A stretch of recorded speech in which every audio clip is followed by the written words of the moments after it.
찬양가 270장 찬양하며 나가도록 하겠습니다.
사랑과 긍휼이 풍성하신 하나님 아버지 감사합니다. 이 시간 우리의 모든 일상을 멈추고 주의 전에 나와 주님을 예배합니다. 지난 한 주간에도 우리와 함께 하시며 우리를 지키시고 보호하여 주신 주님, 하나님의 그 크신 사랑과 자비에 감사를 드리며 주님을 찬양합니다. 우리가 여전히 죄인 되었을 때 우리를 사랑하사 우리를 구원하여 주신 주님, 오늘도 우리를 예수 그리스도의 십자가 보혈로 깨끗게 하여 주시옵소서. 그리하여 우리가 이 시간 온 마음과 정성을 다하여 주님을 경배할 때 주님 영광 받아 주옵시고 하나님의 크신 은혜를 우리에게 내려 주시옵소서. 또한 이 예배 시간 가운데 성령 하나님 역사하여 주시사 이 자리에 있는 우리 모두에게 성령 충만함을 허락하여 주옵시고, 그리하여 우리 모두가 하나님의 증인이 되어 이 땅을 살아가는 그 은혜를 누리게 하여 주시옵소서. 하나님, 이 예배를 주관하여 주시사 그 어떤 것도 우리의 예배를 방해하지 못하게 하시고 오직 하나님의 크신 영광과 위엄과 자비와 은혜만이 드러나는 그러한 시간이 되게 하여 주시옵소서. 이 모든 말씀 살아계신 예수 그리스도의 이름으로 기도드립니다. 아멘. 이렇게 사도신경 신앙 고백하겠습니다. 전능하사 천지를 만드신 하나님 아버지를 내가 믿사오며 그 외아들 우리 주 예수 그리스도를 믿사오니 이는 성령으로 인하여사 동정녀 마리아에게 나시고 본디오 빌라도에게 고난을 받으사 십자가에 못 박혀 죽으시고 장사한 지 사흘 만에 죽은 자 가운데서 다시 살아나시며 하늘에 오르사 전능하신 하나님 편에 앉아 계시다가 저희로서 산자와 죽은 자를 심판하러 오시리라. 성령을 믿사오며 거룩한 공예와 성도가 습을 토하는 것과 죄를 사하여 주시는 것과 몸이 다시 사는 것과 영원히 사는 것을 믿사옵나이다. 아멘. 지금 모두 함께 앉으셔서 찬송가 191장 내가 매일 기쁘게 찬양하겠습니다.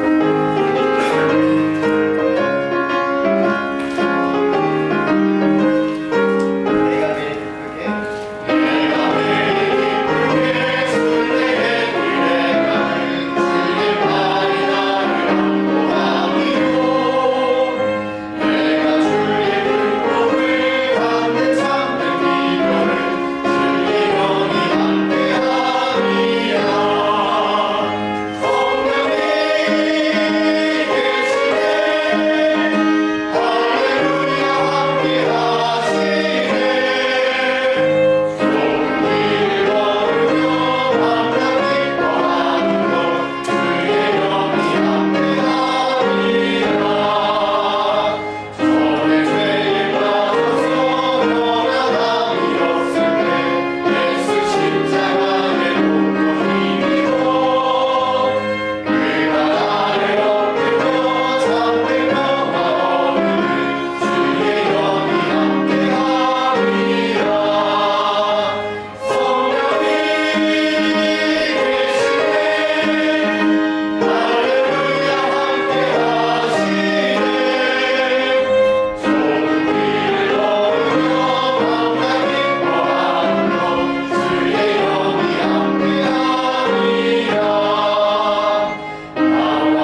기도하시겠습니다.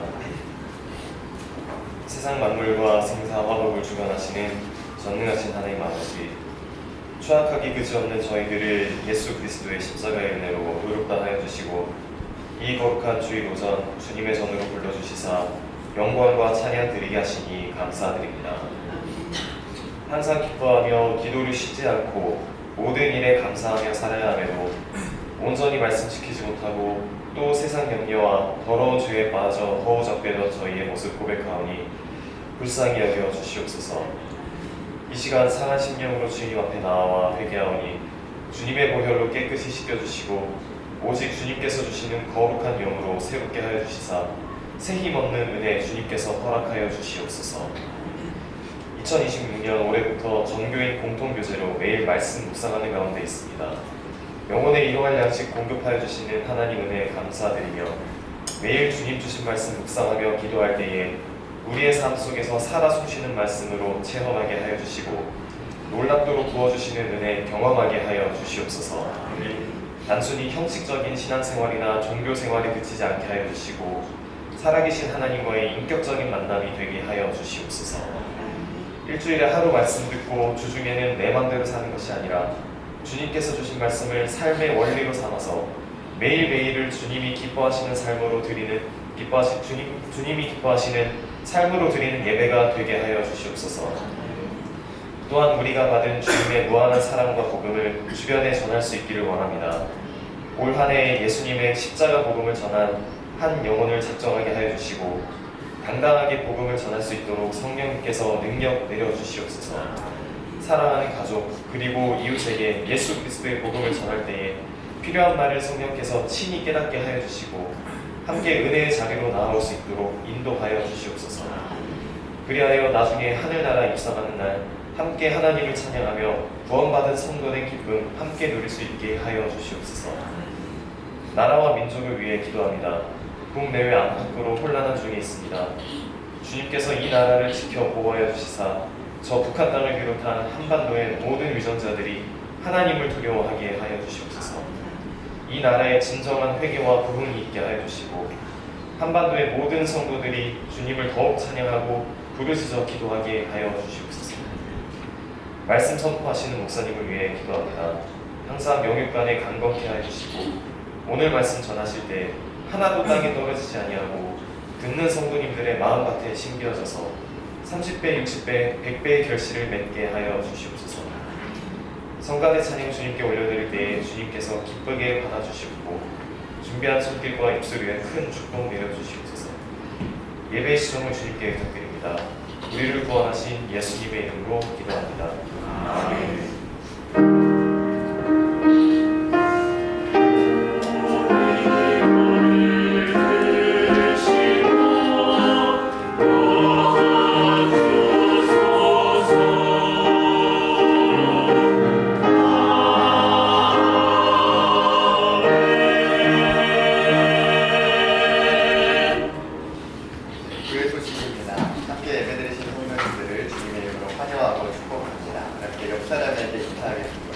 말씀으로 세워지고 기도로 살아나시길 바랍니다.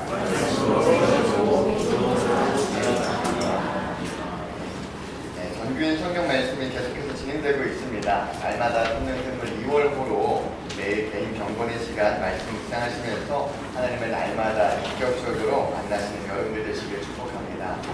추가적으로 신청하실 분들께서는 저에게 편히 문의 주시면 도와드리도록 하겠습니다. 지금도 이번 주에도 몇몇 성도님들께서 추가적으로 신청을 해주셨는데요. 계속해서 기회가 열려 있으니까 편하게 말씀해 주시면 감사하겠습니다. 올해 전도할 나의 VIP 전도 대상자를 2월 중에 작정하여 주시길 바랍니다. 올해에는 6월 21일 주일에 새송령 축제가 예정되어 있습니다. 꼭 지금부터 작정하고 기도하여 전도의 열매 맺는 예안의 가족들 되시기를 소망합니다. 2월 25일 수요일 저녁 8시에는 성가대 헌신 예배로 드려집니다. 헌신자들은 시간과 마음을 내어 하나님 앞 헌신에 작정하여 주시기를 바라며 많은 성도님들께서도 함께 예배드리실 수 있기를 바랍니다. 주일뿐만 아니라 평일에도 자주 뵙고 싶습니다. 네, 자주 뵈면 좋을 것 같아요. 평일 수요일에도 또 금요일에도 또 예배가 계속 다들 예배를 사모하는 마음으로 주의 전에 나오셔서 성령 충만과 권능 받으시기를 바랍니다. 그리고 또 우리 이예빈 자매가 그동안 과테말라 단기 선교에 잘 다녀왔습니다. 잠깐 일어나면 고생했다고 박수 한번. 과테말라 단기 선교 단톡방이 있어가지고 가서 이제 기도 제목도 올라오고 소식도 이렇게 올라오더라고요. 그래서 지난 한 3주 정도 되는 시간 동안 올라올 때마다 기도 제목도 보면서 같이 기도하고 있는데 사진들을 막 올려주세요. 한 몇십 장 되는 사진 속에서 계속 헛들 예비미만 자꾸 그랬던 그런 기억들이 있었는데 벌써 이렇게 잘 마치고 돌아왔다니 참 다행히 감사합니다.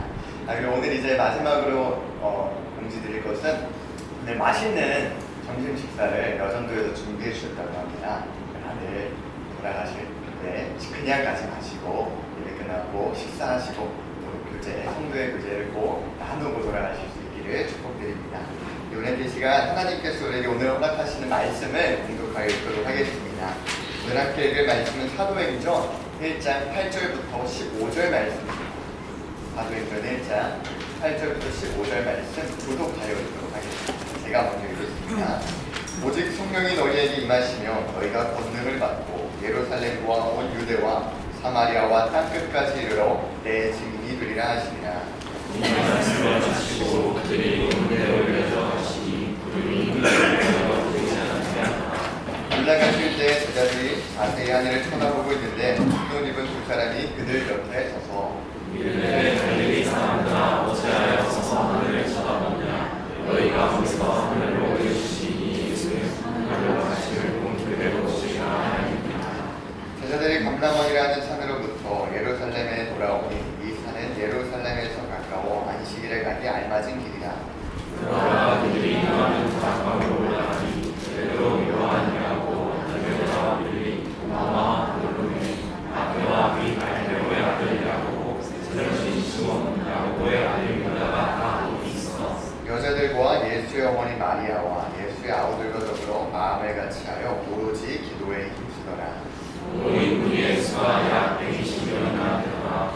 그때 베드로가 그 형제들 가운데 일어서서 이르되 아멘. 성가대 찬양 이후에 목사님께서 공원 기도해 주시고 성령 받고 증인으로 살자 라는 제목을 말씀 전해주실 때 큰 은혜 받으시기를 축복합니다. 성가대 찬양 드리겠습니다.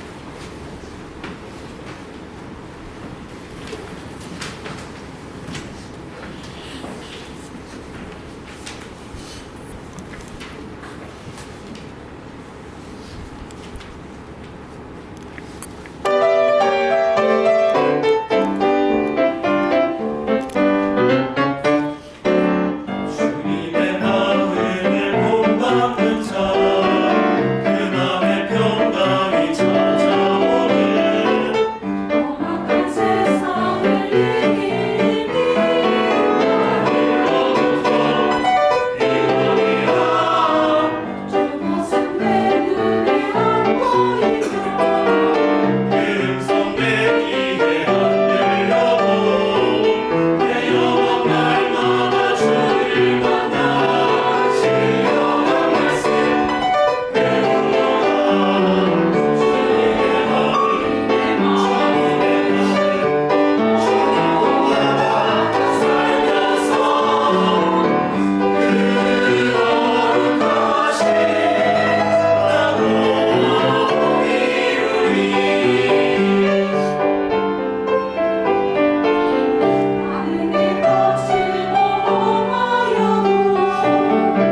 감사합니다.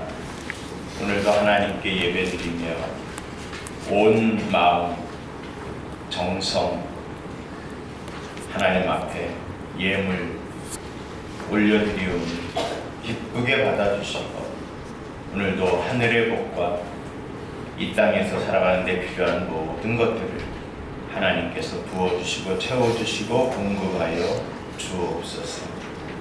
우리 성도들이 오늘도 하나님 앞에 나왔으니 하나님 그냥 돌려보내지 마시고 각 사람을 만나주시고 저들의 소원에 응답하여 주시고 저들의 모든 심령이 오늘도 생수가 흐르는 하나님 복 주시는 심령 되어서 범사가 잘 되고 강건한 삶을 누리면서 하나님께 영광 돌리는 증인의 삶을 살게 하옵소서. 오늘 하나님께 드린 예물 특별히 하나님께서 받아주시고 마음배로 갚아주시고 쓰여지는 곳마다 하나님께서 영광 받으시고 열매 맺게 하여 주옵소서. 예수님의 이름으로 기도하옵나이다. 아멘.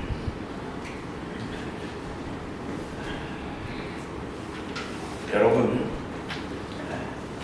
교회는 언제 시작될까요? 어떤 분들은 교회는 예배당이 세워질 때 시작되는 거 아닙니까? 이렇게 말하기도 하고, 또 어떤 분들은 사람이 일단 모이기 시작해야 되는 거 아닙니까? 라고 이야기할 수도 있어요. 또 어떤 분들은 예배가 시작되고 모임이 또 프로그램이 갖추어지고 각 부서와 기관, 목장 같은 것들이 정비돼야 교회가 시작됐다고 할 수 있지 않습니까? 이렇게 얘기할 수도 있겠죠. 그러나 여러분, 성경은 뭐라고 말씀할까요? 성경은 교회가 건물로 시작되는 것도 아니고 사람의 생각이나 의지나 열심으로 되는 것도 아니고 그렇다고 무슨 시스템이나 프로그램으로 교회가 시작되는 것도 아니라고 말합니다. 여러분, 그렇다면 성경이 말씀하고 있는 교회, 여러분, 교회는 언제 시작되는 것입니까? 바로 성령의 강림으로부터. 오늘 이 시대로 말하면 성령 받은 사람들이 모이는 것에서부터 여러분 교회가 시작되는 줄 믿으시기를 바랍니다. 여러분, 오늘 저는 이 본문 사도행전 1장 8절로 14절을 중심으로 성령 받고 증인으로 살자라는 제목으로 특별히 오늘은 교회가 무엇이고 또 교회에 지체된 나는 누구인가를 좀 선명하게 드러내보고자 합니다. 첫 번째로 생각해 볼 말씀은 교회가 성령으로 시작된다라는 말씀입니다. 따라합시다. 교회는 성령으로 시작됩니다. 여러분, 지난주에 우리가 살펴봤던 사도행전 1장 6절에서 제자들이 예수님에게 질문했어요. 주께서 이스라엘 나라를 회복하심이 언제니까? 라고 물어봤죠. 이들의 질문은 주님, 예수님이 이제 부활하셨으니 이제야말로 제대로 할 수 있는 것입니까? 이제야말로 진짜 힘을 가지게 되는 것입니까? 이제야말로 우리 편이 이길 수 있는 것입니까? 이제야말로 저 로마를 물리치고 이스라엘을 회복할 수 있는 것입니까? 하는 질문이었어요. 이 질문은 상당히 세상적인 질문이고 이기적인 질문이고 지역주의적인 질문이라고 할 수 있습니다. 그래서 그런지 예수님은 그 질문에 가타부타 대답하지 않으시고 뭘 말씀하셨어요? 때와 시기는 아버지의 권한이다. 우리가 해야 될 일은 깨어 기도하는 것이다. 이걸 말씀하셨어요. 사랑하는 성도 여러분, 모든 때와 시기는 하나님의 주권에 달려있는 걸 여러분 믿으시기를 바랍니다. 저와 여러분들이 해야 될 일은 무엇입니까? 그날을 기다리면서 하나님 나라의 완성을 기다리면서 우리는 깨어 기도하는 성도가 되어야 된다는 거예요.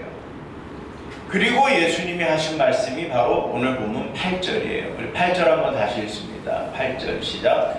오직 성령이 너희에게 임하시면 너희가 권능을 받고 예루살렘과 온 유대와 사마리아와 땅 끝까지 이르러 내 증인이 되리라 하시니라. 아멘.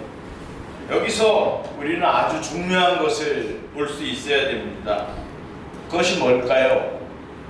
제자들은 이스라엘 나라의 회복을 물었지만 예수님이 말씀하시는 것은 하나님 나라의 본질, 하나님 나라의 완성이 어떻게 이루어져 가는가를 말씀하고 계시는 거예요. 여러분, 예수님이 말씀하신 것을 한마디로 정리하면 성령 받고 증인되라는 것입니다. 따라서 성령 받고 증인으로 살아야 합니다. 그런데 성령 받고 증인으로 살려면 특별히 권능을 받아야 된다 이렇게 이야기하죠. 권능을 받아야 된다. 여러분 권능 받으셨습니까?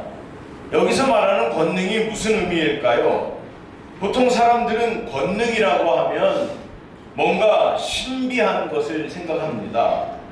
뭔가 방언을 하고 뭔가 병을 고치는 기적이 나타나고 또 어떤 문제를 단번에 해결할 수 있는 능력을 생각하고 또 사람들을 단번에 압도하는 어떤 카리스마 같은 이런 힘을 생각하죠.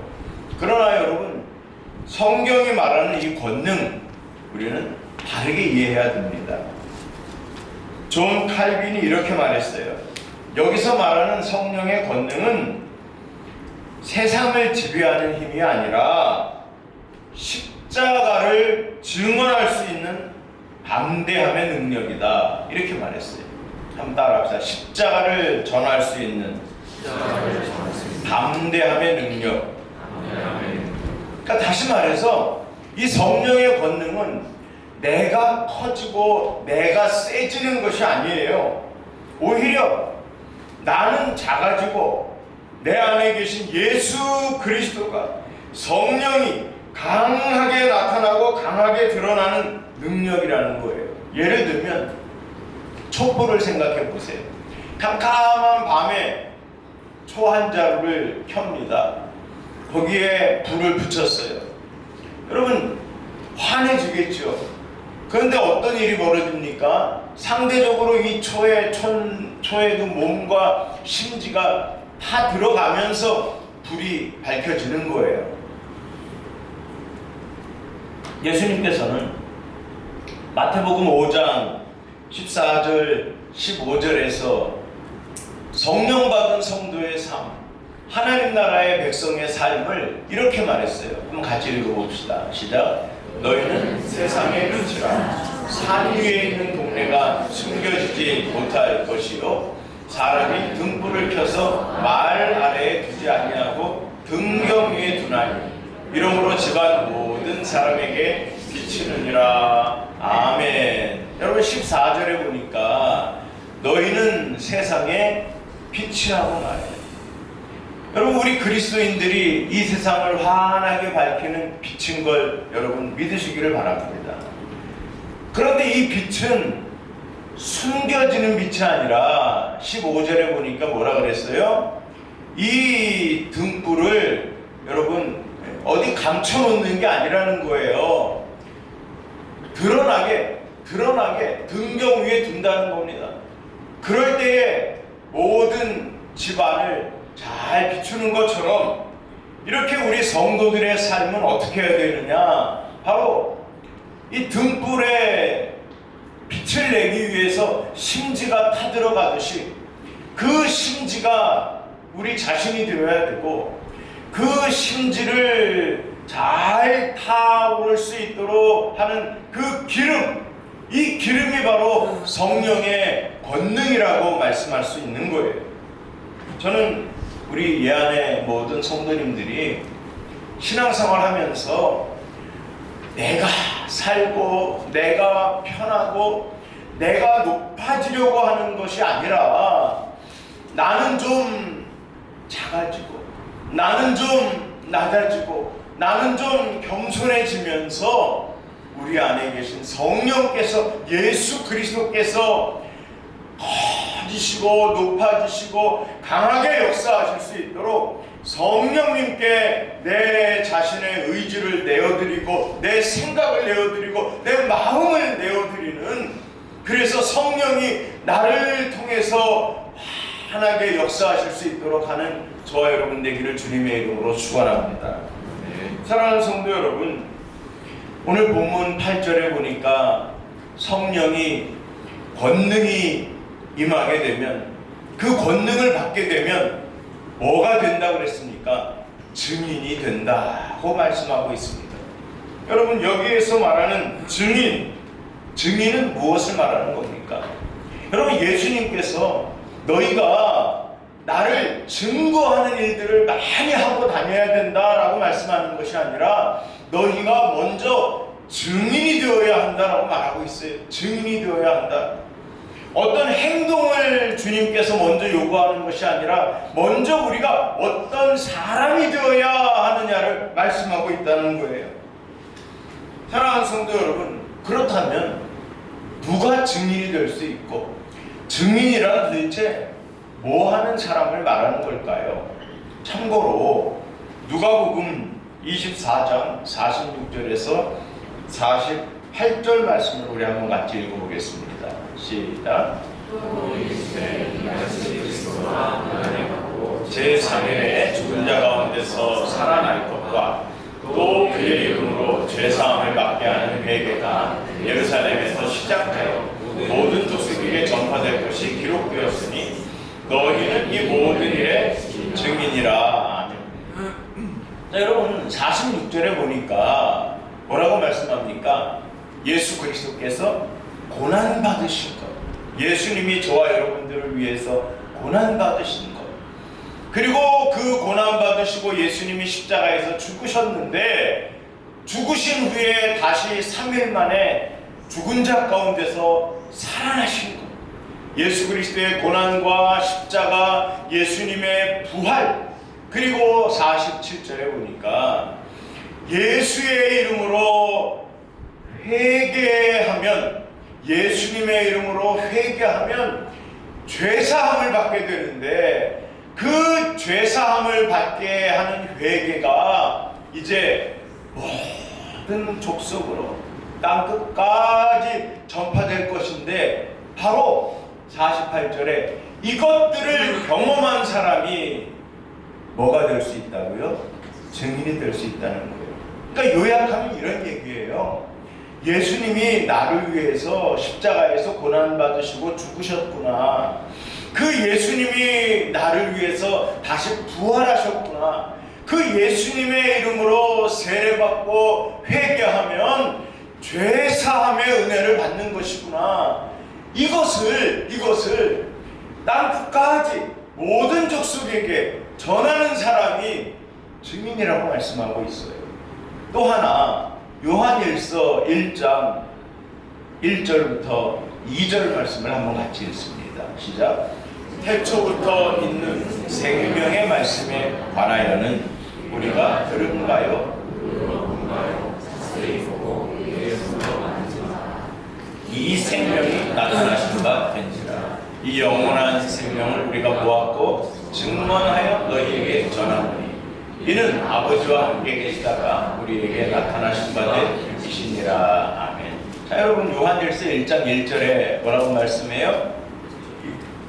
태초부터 계신 생명의 말씀. 여러분, 이 말씀이 육신이 되어 우리 가운데 거하신 분이 임마누엘로 오신 예수 그리스도인 걸 여러분 믿으시길 바랍니다. 그러니까 태초부터 있던 이 생명의 말씀은 누굴 말하는 거예요? 예수님을 말하는 거예요. 자, 여러분, 예수님에 대해서 예수님과 함께 지냈던 제자들, 사도들, 이 사람들이 예수님이 하시는 말씀들을 다 들었다는 거예요. 그리고 그 예수님이 하시는 모든 일들, 병을 고치고 귀신을 내어 쫓고, 그리고 예수님이 하신 모든 기적과 기사들을 다 보았다는 것입니다. 이렇게 듣고 본 것들, 심지어는 이것들이 내게 경험이 되어서 내 손으로 직접 만지기도 했다는 것입니다. 자, 2절에 보니까 뭐라 그랬어요? 이 생명, 여러분 예수님 뭐라고 말씀하세요? 내가 곧 길이요 진리요 생명이라고 말씀하세요. 바로 생명이신 예수님이 우리에게 나타나셨고 우리에게 경험되어졌어요. 그 예수님을 영접하고 예수 이름으로 회개하고 예수의 이름으로 세례를 받으면 내가 죄사함 받고 영생을 얻게 된다라는 것을 우리가 보고 듣고 경험했다는 거예요. 이것을 전하는 것, 이것을 증언하는 것, 여러분 이게 바로 증인인 걸 믿으시길 바랍니다. 있습니까? 네. 사랑하는 성도 여러분, 그러니까 여러분 증인은 내가 지금 무엇을 하느냐도 중요할 수 있지만 더 중요한 것은 내 신분이, 내 정체성이 누구인가를 깨닫는 게 더 중요한 거예요. 사랑하는 성도 여러분, 이 증인이라는 말과 순교자라는 말이 어원이 같아요. 이게 무슨 의미인가 하면 증인으로 살려면 때로는 순교자와 같은 눈물과 각오와 결단이 필요할 상황이 올 수 있다는 거예요. 사랑하는 성도 여러분, 저는 여러분들이 이 평안할 때에 지금 예수 믿는다고 아무도 여러분들을 핍박하지 않고 예수 믿는다고 여러분들에게 욕하고 여러분들을 감옥에 가두고 여러분들에게 예수 믿는다고 직장에서 그만두라고 하지 않습니다. 지금은 사실 물론 지역적으로 여러 가지 문제들이 돌출하고 있긴 하지만 그러나 여전히 이 대한민국은 아직도 예수 믿기에 너무 좋은 나라예요. 여러분 믿습니까? 네. 너무 좋아요. 오히려 너무 좋아서 문제인지도 몰라요. 여러분 이 예수 믿기 너무 좋은 이때에 나의 믿음을 삶으로 드러내지 못하면 어떻게 우리가 고난의 때에 순교의 때에 우리의 신앙을 지킬 수 있다고 내가 자신할 수 있겠습니까? 사랑하는 성도 여러분, 여러분들에게 질문 하나 하려고 합니다. 한번 따라합시다. 나는 교회 다니는 사람입니까? 내가 교회인 사람입니까? 여러분 이 질문이 어떤 의미를 가지고 있습니까? 나는 그저 교회 다니는 사람입니까? 나는 그저 교회에 왔다 갔다 하는 사람입니까? 나는 그저 교회에 와서 앉아 있다가 그리고 사람들 얼굴 보다가 그리고 세상으로 가면 일주일 동안 말씀 한번 보지 아니하고 기도 한번 제대로 하지 아니하고 그냥 세상 사람들처럼 일하고 학교 다니고 먹고 마시고 그저 즐기면서 이렇게 사는데 몰두하는 사람이냐 이 말이에요. 아니면 내가 교회인 사람이냐는 것입니다. 내가 교회인 사람. 저는 우리 내 안의 모든 성도들이 그냥 교회 다니는 사람이 아니라 바로 우리 자신이 교회인 사람 되기를 주님의 이름으로 축원합니다. 네. 사랑하는 성도 여러분, 내가 교회가 되어지고 내가 교회의 지체가 되어지고 내 자신이 교회로 살아갈 때에 거기에 성령의 권능이 나타나고 거기에 하나님이 영광 받으시는 놀라운 기적들이 일어나게 되는 줄 믿습니다. 오늘 본문 9절에서 11절 말씀에 보면 예수님께서 부활하시고 약 40일 동안 많은 사람들에게 나타나서 하나님 나라를 전하시다가 이제 마침내 승천하시는 장면이에요. 하늘로 올라가시는 장면이에요. 우리 9절 한번 읽어봅시다. 시작. 이 말씀을 마치시고 그들이 보는데 올려져 가시니 구름이 그를 가려 보이지 않게 하더라. 아멘. 여러분, 여기에 보니까 예수님께서 사람들이 다 보는데 이게 쫙 올라가고 계신다. 하늘로 올라가신다. 그런데 올라가는데 구름이 쫙 가려지면서 더 이상 예수님이 보이지 않더라는 거죠. 우리 찬송가 가사에도 보면 예수님께서 구름 타고 다시 오신다는 이러한 찬송가들도 있어요. 저도 어릴 때 그런 노래를 부른 적이 있어요. 먼 하늘 이상한 구름만 떠도 내 주님 오시는지, 이런 찬송이 있었어요. 뭔가 이상한 구름이 뜨면 우리 주님이 다시 오시는 거 아닌가, 이런 생각을 하기도 했어요. 성경을 굉장히 사실적으로 그렇게 믿은 거죠. 그런데 여러분, 이 구름이라는 단어가 신기하게도 성경에 자주 사용이 됩니다. 어떨 때 사용되는가 하면은 하나님의 임재, 하나님의 영광을 표현할 때에 구름이라는 단어가 항상 동반이 돼요. 예를 들면 여러분, 출애굽기 40장 34절에 이제 이스라엘 백성들이 출애굽해서 시내산에서 하나님의 율법을 받고 그 율법 내용 가운데 성막을 만들라는 말씀대로 그들이 성막을 다 완성을 해요. 오늘날로 말하면 성전이고 교회를 그들이 만들었어요. 자, 그리고 난 이후에 그 성막에, 그 회막에 어떤 일이 벌어졌어요? 34절 시작. 구름이 회막에 덮이고 여호와의 영광이 성막에 충만하네. 아멘. 하나님의 영광이 그 성막에 충만하게 임재하시는데 거기에 뭐가 같이 곁들여져요? 어떤 표현이? 구름이 회막에 덮이고. 그러니까 구름이 회막에 덮이면서 하나님의 영광이 성막에 충만했다, 이렇게 표현하고 있어요. 또 여러분, 신약에 와서도요, 예수님께서 야고보, 베드로, 요한과 함께 한 산에 올라가셔서 그 산에서 신기하게 놀랍게 예수님이 변화된 모습을 보여주셨어요. 그래서 그 산을 변화산이라고 해요. 변화산. 뭐라 그래요? 변화산. 근데 그 변화산에서 예수님께서 놀랍게 변화되신 모습을 표현할 때에 그 마태복음 17장 5절에 보면 이렇게 표현합니다. 한번 같이 읽습니다. 시작.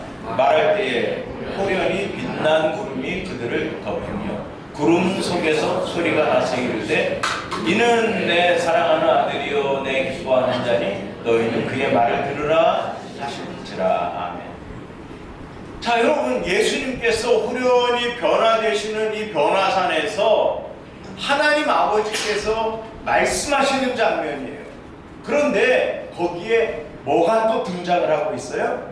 구름이 등장하고 있어요.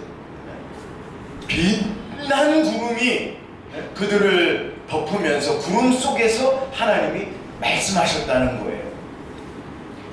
자, 뿐만 아니라 여러분, 예수님께서 이제 재림 때에, 예수님 다시 오실 때에를 묘사한 장면, 마태복음 24장 30절입니다. 한번 같이 읽습니다. 시작.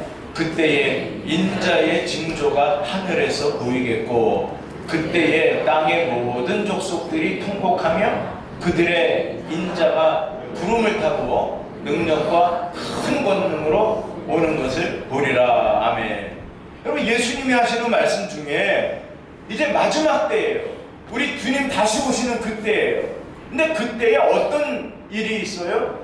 바로 인자가 예수님이 구름을 타고 능력과 큰 권능으로 오는 것을 보겠다는 거예요. 이렇게 예수님의 재림에도 예수님이 구름 타고 오신다. 이렇게 구름이 등장을 하고 있어요. 그래서 많은 성경학자들이 의견이 분분합니다. 이것은 실제 구름을 의미하는 것이다. 아니다. 이것은 하나의 상징적인 표현이고 비유적인 표현이다. 하나님의 영광과 임재를 이렇게 이 고대 사람들에게는 어떤 그 신비한 구름의 형상으로 묘사한 것이다. 등등의 분분한 해석이 있는데 여러분 이것이 사실일 수도 있어요. 또 하나의 상징일 수도 있어요. 그러나 중요한 것은 오늘 본문의 의도인 것입니다. 오늘 본문이 도대체 어떤 의도를 가지고 이 말씀을 기록하고 있을까요, 여러분? 그럼 오늘 본문 10절 한번 봅니다. 10절. 자, 오늘 본문 10절 시작. 올라가실 때 제자들이 자세히 하늘을 쳐다보고 있는데 흰옷 입은 두 사람이 그들 곁에 서서. 자, 예수님이 승천하고 계시는데 제자들이 뭐 하고 있다고요? 하늘을 쳐다보고 있어요. 이야, 신기하다. 이야, 뭐 처음 본 장면 아니겠어요? 예? 사람이 하늘로 올라가고 있으니까, 예수님이 하늘로 올라가고 있으니까, 그래서 하나라도 놓치지 않기 위해서 자세히 하늘을 막 아마 요즘에 뭐 무슨 뭐 망원경이나 뭐 이런 게 있으면 아마 망원경으로 더 봤을지도 모르겠어요. 예. 그렇게 자세히 쳐다보는 거예요. 그들의 시선이 하늘에 고정이 되어 있는 것입니다. 그런데 흰옷 입은 두 사람이 천사예요. 뭐라고 얘기합니까? 11절 시작. 이르되 갈릴리 사람들아 어찌하여 하늘을 쳐다보느냐. 너희 가운데서 하늘을 올려주시니 예수는 하늘로 가심을 본 그대로 오시리라 하였느니라. 아멘. 성경이 말하는 의도, 천사를 통해서 하나님께서 우리에게 말씀하고 싶어 하시는 것은 예수님이 올라가시는 것을 그렇게 넉넉고 그렇게 쳐다보고만 있는 것이 너희의 할 일이 아니라는 거예요. 너희가 해야 될 일은 이제 하늘로 올라가신 그대로 우리 예수님 다시 오실 것인데 그 예수님 다시 오실 날을 기다려야 되고, 그 승천하시는 예수님이 너희에게 분부한, 너희가 아버지께서 약속하신 것을 기다려야 된다. 너희가 성령을 받아야 된다. 너희가 권능을 받아야 된다. 너희가 증인이 되어야 한다고 하신 이 말씀을 너희가 기다려야 되지 않겠나. 이것을 붙들어야 되지 않겠냐는 거예요. 여러분 무슨 말씀입니까? 예수님이 승천하셨다고 더 이상 예수님이 안 계신 것이 아니라는 거예요. 예수님이 승천하셨다고 더 이상 너희와 예수님의 관계가 끊어진 것이 아니라는 것입니다. 오히려 이제 예수님은 만왕의 왕으로 등극하셔서 하나님의 보좌 우편에서 이제 우리를 다스리실 것이다. 이제 우리를 위해서 기도하고 계실 것이다. 그 하나님의 아들 예수 그리스도의 다스림, 통치의 영역 속으로 우리가 들어가야 된다라고 말씀하시는 것입니다. 그래서 칼빈은 이렇게 말했어요. 그리스도의 승천은 더 이상 부재가 아니라 통치의 시작이라고 말했습니다. 사랑하는 성도 여러분, 예수님이 승천하셨어요. 그 예수님을 기다리는 입장에 저와 여러분들이 있습니다. 성경은 그 예수님을 이제 신랑으로 다시 오신다고 말합니다. 기다리는 우리는 신부로서 기다려야 된다고 말합니다. 그럼 우리가 어떻게 기다려야 될까요, 여러분?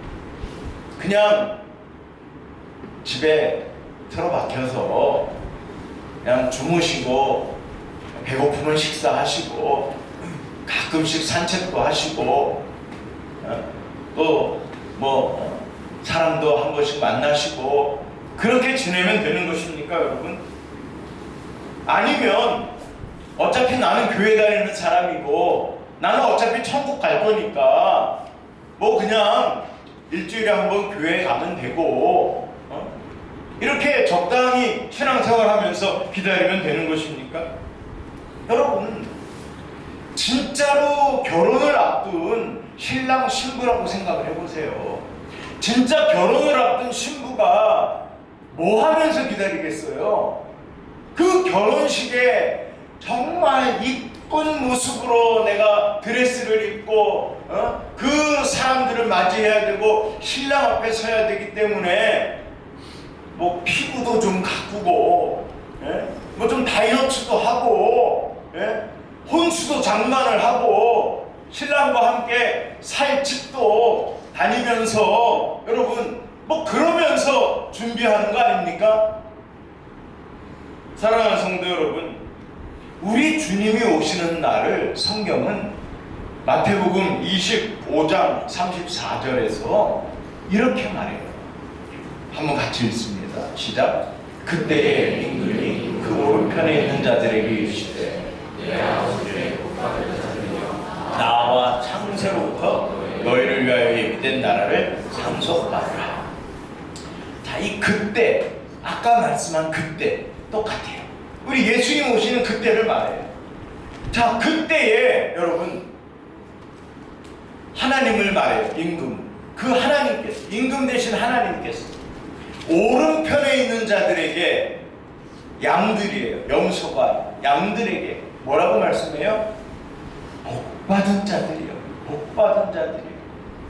창세로부터 예비된 나라를 상속받으라 라고 말하는 거예요. 여러분, 지금도 저와 여러분들이 예수님을 믿고 하나님의 나라가 우리의 심령에 거하는 줄 믿습니다. 그러나 지금 우리가 받고 우리가 누리는 하나님의 나라는 이미 임재하고 도래한 이 땅에 있는 하나님의 나라임에 틀림없지만 이것이 완성된 나라는 아니란 말이에요. 여러분, 그 완성되는 하나님의 나라는 그야말로 하나님으로부터 이제 상속받게 되는, 영원히 내 것이 되고 내가 누릴 수 있는 하나님의 나라, 천국인 것인데, 누구에게 하나님이 그 나라를 주십니까? 여러분, 누가 하나님 나라의 완성을 받는 자가 되는 것입니까? 오른편에 있는 자들, 오른편에 있는. 여러분, 오른편에 있는 자들은 어떤 자들인지 아세요?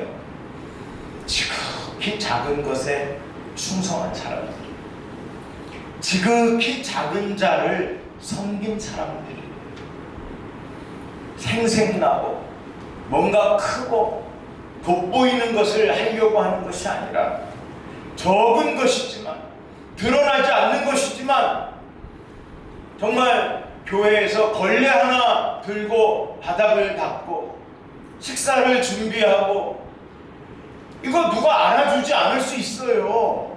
예? 그럼에도 불구하고 매일같이 여러분, 아침 일찍 나와서 성가대 연습하고 주중에도 연습하고 이렇게 하는 것도 여러분 누가 알아주지 않을 수 있어요.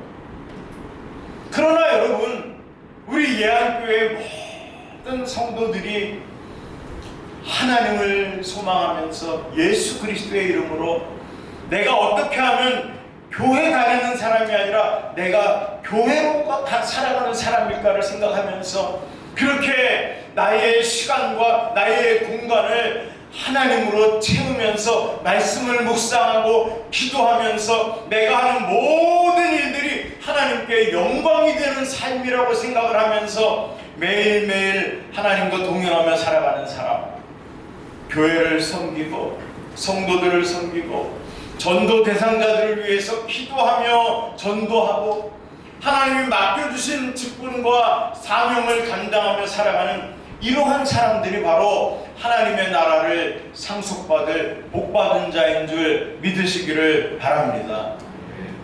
사랑하는 성도 여러분, 그래서 천사가 말하는 거예요.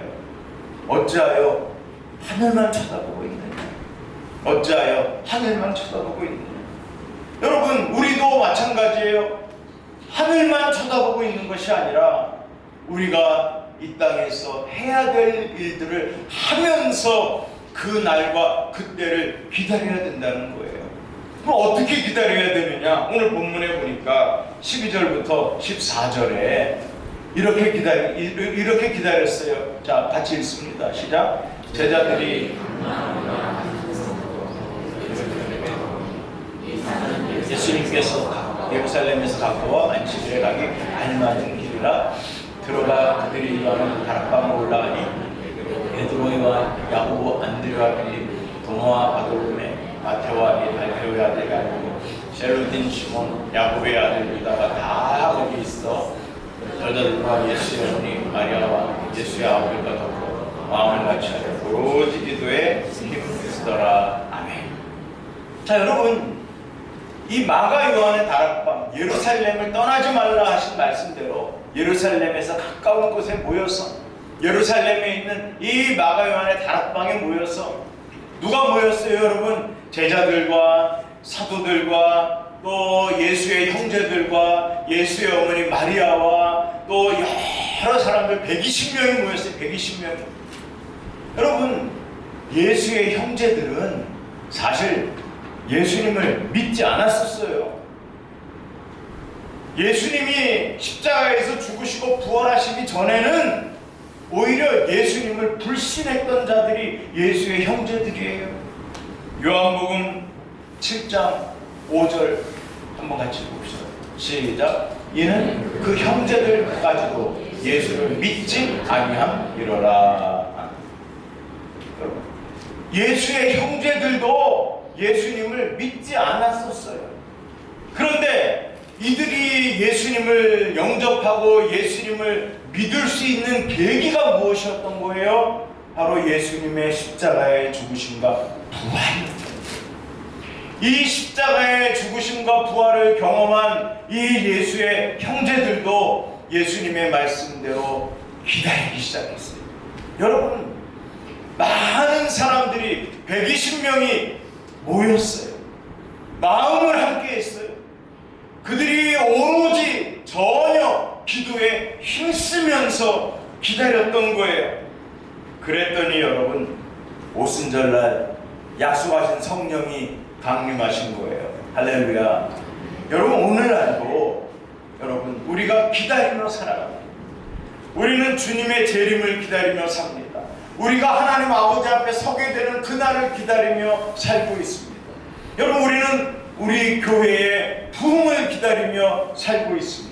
여러분, 우리는 우리가 하나님 앞에 영광스럽게 쓰임받으면서 살아갈 날들을 기다리며 살고 있는 것입니다. 그럼 어떻게 기다려야 되겠습니까? 우리가 바로 함께 모여야 돼요. 함께 모여야 돼요.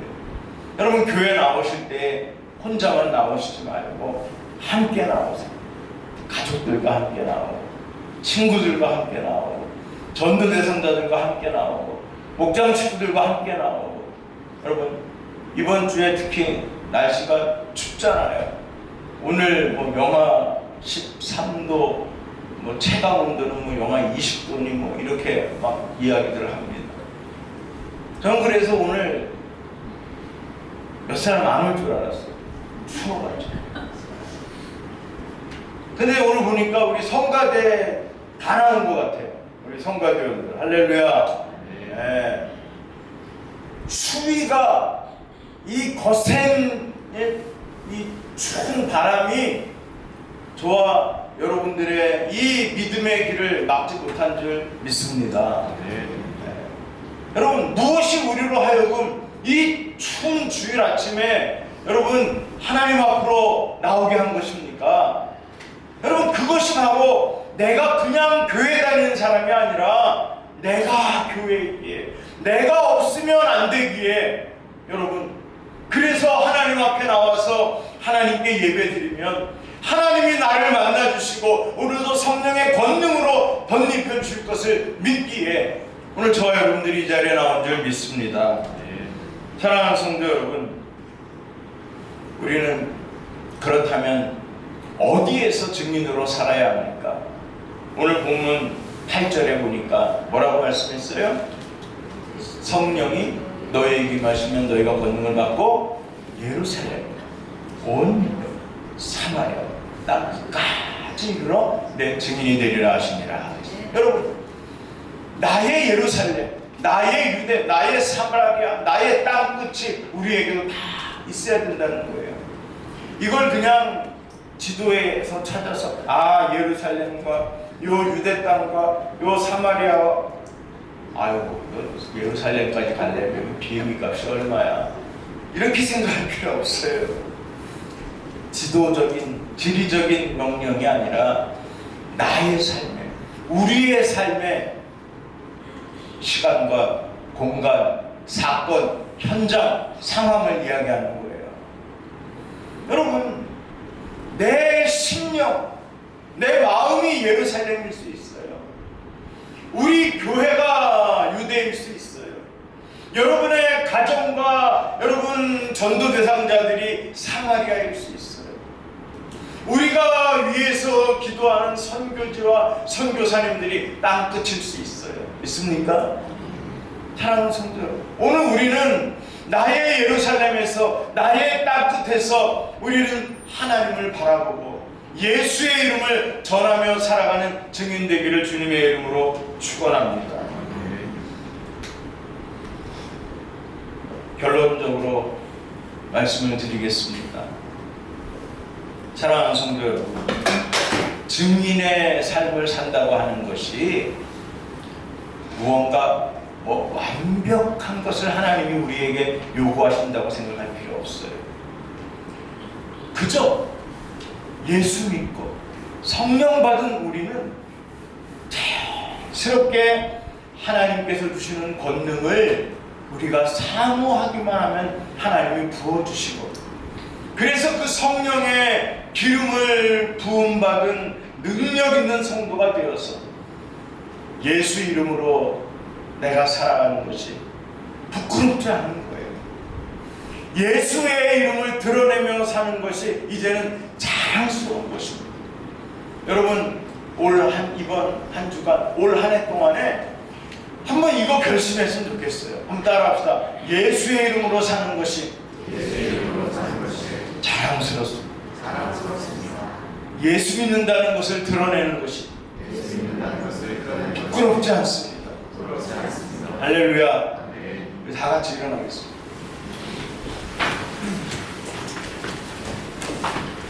사랑하는 성도 여러분, 우리가 오늘 주신 말씀을 생각하면서 우리 한번 기도하기를 원합니다.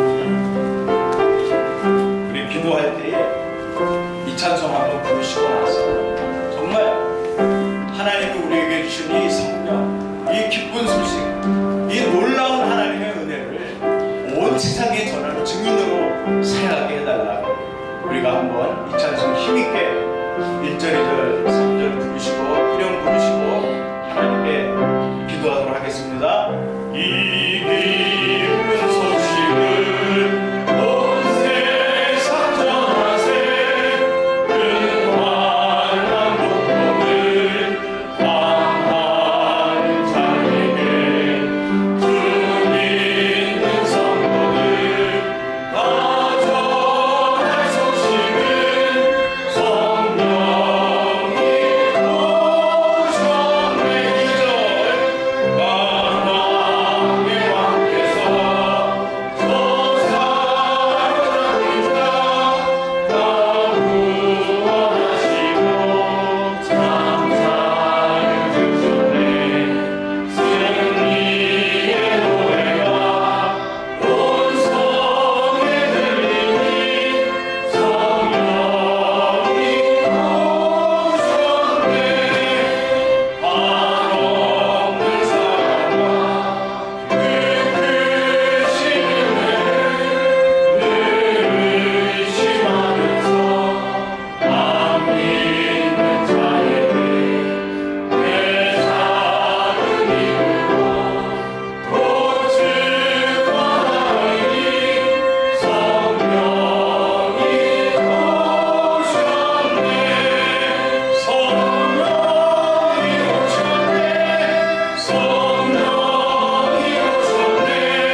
내가 되게 해달라고. 그래서 나의 예루살렘, 나의 땅 끝까지 이르러 증인되는 삶을 살아서 하나님께 영광 돌리고 하나님의 나라를 상속받고 칭찬 멸류관 받는 하나님의 백성 되게 해달라고 우리 주여 한번 부르시고 간절히 통성으로 기도합니다. 주여, 하나님 아버지 고맙고 감사합니다. 오늘 저희들을 하나님께서 이 주기에도 불구하고 하나님의 전에 나와 얘기하게 하시고 기도하게 하심을 감사합니다. 오늘 하나님 주시는 말씀을 붙들고 하나님 앞에 간절히 기도합니다. 하나님 아버지 더 이상 우리가 그저 교회 다니는 사람으로 살아가는 것이 아니라 내가 교회가 되고 내가 성령받은 권능받은 증인이 되었으며 하나님의 나라를 아버지 하나님 모든 사람들에게 전하며 내가 눈으로 보고 들은 것으로 손에 만든 것으로 아버지 하나님께 전하며 살아가는 우리 모든 성도들이 되기를 원합니다. 하나님 우리에게 능력을 부어주옵소서, 권능을 부어주시옵소서. 그래서 하나님 아버지 내가 사는 것이 아니라 내 안에 예수 그리스도가 살게 하시고 그래서 하나님의 나라를 경험하며 하나님의 나라를 확장시키며 하나님의 나라를 누리며 하나님의 나라를 기다리며 살아가는 우리 모든 이 안에 성도들 되게 하여 주옵소서. 예수님의 이름으로 기도합니다. 하나님 아버지, 우리가 그저 교회에 다니는 사람으로 만족하는 것이 아니라 내가 교회이고 교회로 사는 사람이 되어서 내가 아니면 안 되고 나를 통하여 하나님께서 이 교회를 세우시고 하나님께서 하나님의 나라를 완성하실 것을 기다리면서 성령의 권능, 성령의 충만을 사모하면서 함께 모이기를 힘쓰고 기도하기를 힘쓰는 우리 모든 이 안의 성도들이 되게 하여 주옵소서. 그래서 하나님의 나라를 상속받는 자 되게 하시고 하나님께서 주시는 복을 받아 누리고 경험하고 만지고 그리고 증거하는 삶을 살게 하여 주옵소서. 예수님의 이름으로 기도하옵나이다. 아멘. 귀한 말씀 감사드립니다. 오늘 함께 주신 말씀과 은혜를 기억하며 우리의 마음을 담아 사명 선언문 고백하겠습니다. 오늘 우리는 예한교회가 선교적 교회로 세워지기를 결단합니다. 하나님의 부르심과 보내심에 순종하겠습니다. 사랑을 품고 세상 속으로 나아가겠습니다. 학교에서도 직장에서도 하나님의 사랑으로 살아가겠습니다. 가족과 이웃들 사이에서도 공동으로 살며 사랑으로 살아가겠습니다. 삶의 모든 자리에서 진리를 전하는 삶을 살아가겠습니다. 우리를 세상으로 보내신 하나님의 부르심에 응답하겠습니다. 아멘. 목사님께서 축도해 주심으로 우리 예배를 마칩니다. 우리 주 예수 그리스도의 은혜와 하나님 아버지의 사랑과 성령의 감화, 감동, 교통하시는 역사가 오늘 하나님 앞에 나와 신령과 진정으로 예배드린 우리 모든 예안의 성도들 머리 위에 이제로부터 영원토록 함께 있을지어다.